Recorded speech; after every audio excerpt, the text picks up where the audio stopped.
اعوذ باللہ من الشیطان الرجیم بسم اللہ الرحمن الرحیم توکلت علی الحی الذی لا یموت افوض امری الی اللہ ان اللہ بصیر بالعباد وما توفیقی الا باللہ۔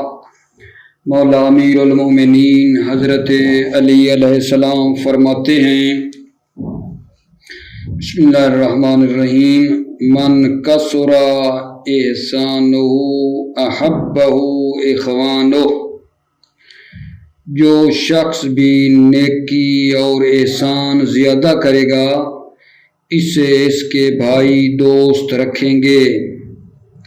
من کثر احسانہ احبہ اخوانہ، جو شخص بھی نیکی و احسان زیادہ کرے گا اس سے اس کے بھائی دوست رکھیں گے۔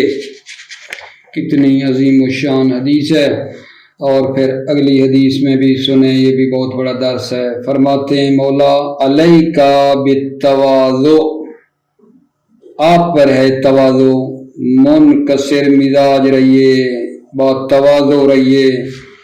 امید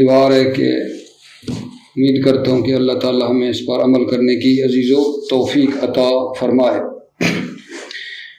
بحث سوال نمبر مبادی النعم میں 195 کل شروع کیا تھا اور بیان کیا تھا، لیکن آج دل چاہتا ہے تھوڑا دوبارہ تکرار کر کے اگر جان اس کو جائیں، ٹھیک ہے۔ اپنے اطمینان کی خاطر میں نے دوبارہ اس کو آج پڑھنا چاہا ہے، کیونکہ ممکن ہے بعض جگہ کے اوپر کل میں مطلب صحیح